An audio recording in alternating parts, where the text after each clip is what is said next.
আমাদের যে video channel Kakuli academy update YouTube video channel, তার পক্ষ থেকে আমরা বিভিন্ন রকমের শিক্ষা সংক্রান্ত ভিডিও করে থাকি। আজকে আমাদের যে ভিডিওর বিষয় সেটা হচ্ছে ছোট গল্প, রবীন্দ্রনাথের ছোট গল্প। রবীন্দ্রনাথের একটা অসাধারণ ছোট গল্প পোস্টমাস্টার। আর আজকে আমাদের চ্যানেলে যারা নতুন তারা সাবস্ক্রাইব করে রাখো অবশ্যই, আর যারা তোমরা পুরনো তারাও তোমরা এটা দেখো, নতুনরাও দেখো। আর ভালো লাগলে অবশ্যই লাইক করবে এবং কমেন্ট করে জানাও তোমাদের পরবর্তী গল্প কি করলে, বিষয়টা করলে তোমাদের ভালো হয়, আর অবশ্যই শেয়ার করে দেবে। আজকের আলোচ্য বিষয় রবীন্দ্রনাথ ঠাকুরের অন্যতম একটি ছোট গল্প পোস্টমাস্টার।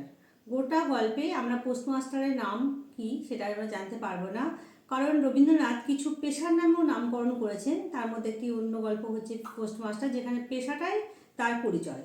তো এখানে চাকরি পেয়েই পোস্টমাস্টার যে চাকরিতে আসছে, সে একটা শহরের ছেলে, কলকাতার ছেলে, সেটা গ্রামে চাকরি পেয়েছে, পোস্টমাস্টারের পদে চাকরি। এবং গ্রামটার নাম হচ্ছে উলাপুর। গ্রামটার নাম শুনলেই বুঝতে পারছি যে খুবই একটা গণ্ড গ্রাম। উলাই ওঠা রোগ, এখান থেকে ওই গ্রামে হয়তো এই নামটার উৎপত্তি হয়েছে। তো নীলকুঠি সাহেবরা ওদের উদ্যোগে এই পোস্ট অফিসটি স্থাপিত হয়েছে। এখনকার সময়ে অনেক বেতন হতে পারে, কিন্তু সেই সময় রবীন্দ্রনাথ যখন লিখছেন তখন পোস্টমাস্টারের বেতন খুবই সামান্যই ছিল। যাই হোক, কলকাতার একটি ছেলে এই একটা গণ্ডগ্রাম উলাপুর গ্রামে গেছে চাকরির জন্য, অন্য কোনো মহৎ কাজে বা মহৎ উদ্দেশ্যে যায়নি, চাকরির সূত্রেই সে ওখানে গেছে। এবার ওখানে যাওয়ার পর সে নিজের কাজকর্ম নিজে এত করা সম্ভব নয়, স্বাভাবিক। সেই জন্য 12-13 বছরের একটা অনাথিনী বালিকা, রতন তার নাম, নামটা শুনলে মনে হতো ছেলেদের নাম, কিন্তু না, একটা মেয়েদের নাম। একটা 12-13 বছর অনাথিনী বালিকা, তার নাম হচ্ছে রতন। এই রতন বলে মেয়েটি পোস্টমাস্টারের যাবতীয় কাজকর্ম করে দেয়, বিভিন্ন রকমের কাজকর্ম করে দেয়, যেমন জল তোলা, স্নানের জন্য জল তোলা, তামাক সেজে দেওয়া ইত্যাদি বিভিন্ন রকমের কাজকর্ম করে দেয়। এবার দেখবে যারা বাড়িতে আমাদের কাজকর্ম করে তাদের সাথে শুধুমাত্র কাজের সম্পর্কই থাকে না, আবদ্ধ থাকে না, তাদের বাড়ির কিছু খোঁজ খবর আমরা জানতে পারি, আমাদের বাড়ির কিছু খোঁজ খবর বা আমাদের ভালো মন্দ কিছু কথা আমরা তাদের সঙ্গে কিন্তু আলোচনা করি, এটাই স্বাভাবিক। আর ওই গণ্ডগ্রামে গিয়ে সেখানে পোস্টমাস্টারের বন্ধু বা বন্ধু বান্ধব বা পরিচিত সেরকম নেই, কারোর সঙ্গে কথা বলার মতো কেউ নেই। তাই রতনই তার হচ্ছে একমাত্র সহায় সম্বল। রতনের সঙ্গে সে যাবতীয় কথাবার্তা বলে, কখনো দিদির কথা বলে, কখনো ভাইয়ের কথা বলে, কখনো মায়ের কথা বলে, এইভাবে আর কি বিভিন্ন কথা বলে। এবং তাদের কথা শুনে শুনে আর কি রতন যেন তার মায়ের সঙ্গে, ভাইয়ের সঙ্গে, দাদার সঙ্গে একাত্মতা বোধ করে। তো এইভাবে তাদের দুজনের সম্পর্ক সুন্দরভাবে চলতে থাকে। এই রতন বিভিন্ন রকম কাজ করে। যখন গল্পটা শুরু হয়েছে তখন রতন একটা কিশোরী বালিকা, রতন। আর পোস্টমাস্টার এখানে কাজ করতে করতে হঠাৎ করে একদিন অসুস্থ হয়ে পড়ে। ওই নির্জন গণ্ডগ্রামে অসুস্থ হয়ে পড়ার পর তাকে দেখাশোনা, সেবা যত্নের যাবতীয় দায়িত্ব ও রতন বলে যে 12-13 বছর বালিকা রতন, সেই যাবতীয় দায়িত্ব নেয় এবং মায়ের মতো তাকে সেবা যত্ন করে শুশ্রূষা করে তোলে, সুস্থ করে তোলে।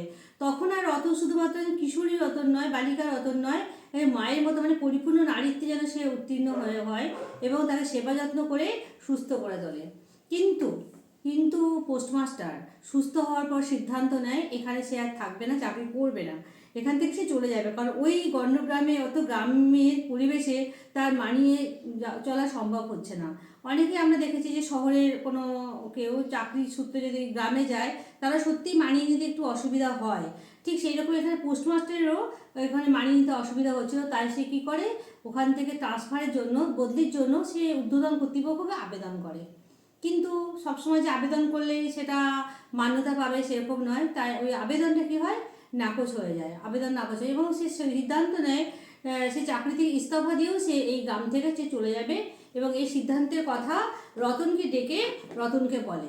যখনই রতন শোনে তখনই তার মনটা খুব খারাপ হয়ে যায় এবং সে স্বাভাবিকভাবেই বলে তাকে সঙ্গে করে কলকাতায় নিয়ে যেতে, কোনো কিছু চিন্তাভাবনা না করেই বলে। কিন্তু পোস্টমাস্টার তাতে রাজি হয় না। যেহেতু রাজি হয় না, রতন খুবই একটু অসন্তুষ্ট হয় এবং মনটা তার খারাপ হয়ে যায়, কাজে কর্মে তার সে মন বসে না তখন থেকে তার আর। এবং শেষ মাসে যে মাসটার যে বেতনটা পায় সেই বেতনটা আর কি যাতায়াত ভাড়া বাবদ কিছু টাকা রেখে দিয়ে বাকি টাকাটা রতনকে দিয়ে দিতে চায়। কিন্তু রতন সেটা নিতে রাজি হয় না, রতন সেটা নাকচ করে না, আমি এই টাকা নেবো না, কারণ তার দাবি ছিল পোস্টমাস্টার সঙ্গে কলকাতা যাওয়ার, কিন্তু সেটা রাজি নয় বলে ও টাকা নিতে আর কি রাজি হয়নি। এরপরে আমরা দেখি পোস্টমাস্টার যখন রতনকে নিয়ে যেতে রাজি হয় না এবং পোস্টমাস্টারকে চলে যেতেই হয় শেষ পর্যন্ত, তখন রতনের মুখ ভার হয়ে যায় এবং সে খুবই মানে দুঃখী দুঃখী হয়ে যায় আর কি। কাজকর্ম কোনো কিছুতে তার মনোযোগ থাকে না রতনের। এরপর পোস্টমাস্টার উলাপুর গ্রাম ছেড়ে রতনকে ছেড়ে সে শহর কলকাতার উদ্দেশ্যে পাড়ি দেয় এবং সেখানে সে চলে যায়। এবং মাঝে একবার মনে হয়েছিল যে চলে যাই একবার রতনকে নিয়ে আসি, কিন্তু পরক্ষণেই মনে হলো তার যে পৃথিবীতে কে বা কার, এই বিশাল একটা তত্ত্ব তার মনে উদয় হয়েছে এবং সে কী করেছে, সে নিজের গন্তব্যে অর্থাৎ কলকাতার উদ্দেশ্যে সে রওনা দিয়েছে। এবং ওই যে পোস্ট অফিস অর্থাৎ পোস্ট যেখানে কাজ করতো রতন, সে দেখা যাচ্ছে যে রতন সেই ঘরের চারিদিকে ঘুরে বেড়াচ্ছে এবং পোস্টমাস্টারের কথা সে মনে করছে। পোস্টমাস্টার যথারীতি তার গন্তব্যস্থলের উদ্দেশ্যে রওনা হয়ে যায় এবং রতন থেকে যায় একা একা। এই গল্পের মধ্যে দিয়ে যেটা দেখানো হয়েছে, এটা গ্রাম আর শহরের একটা যে বৈপরীত্য সেটা দেখানো হয়েছে। আর গল্পটা যখন শুরু হয়েছে তখন আমরা দেখেছি যে রতন একটা বালিকা সুলভ, কিন্তু যখন আমরা দেখছি যে পোস্টমাস্টার চলে যাচ্ছে বা পোস্টমাস্টার যখন ওকে নিষেধ করে দিল যে ওকে নিয়ে যাবে না, তখন আর সে বালিকা থাকেনি। বা যখন পোস্টমাস্টারের সেবা যত্ন করছে তখন কী হয়েছে, ও পরিপূর্ণ নারীত্বে উত্তীর্ণ হয়েছে। তো এই পোস্টমাস্টার গল্পটা খুব একটা অসাধারণ ছোট গল্প। পেশার নামেই নামকরণ করা হয়েছে, তাই নামকরণ সার্থক। যদিও রতন নামটা যদি রাখা হতো তাতেও কোনো খুব অসুবিধা হতো না, কারণ দুটো চরিত্রের গুরুত্ব প্রায় সমান। যাই হোক, তবুও পোস্টমাস্টারের জীবন যন্ত্রণায় তো ফুটে উঠেছে গল্পটার মধ্যে, তাই নামকরণ পোস্টমাস্টার সার্থক হয়েছে বলতে পারি আমরা।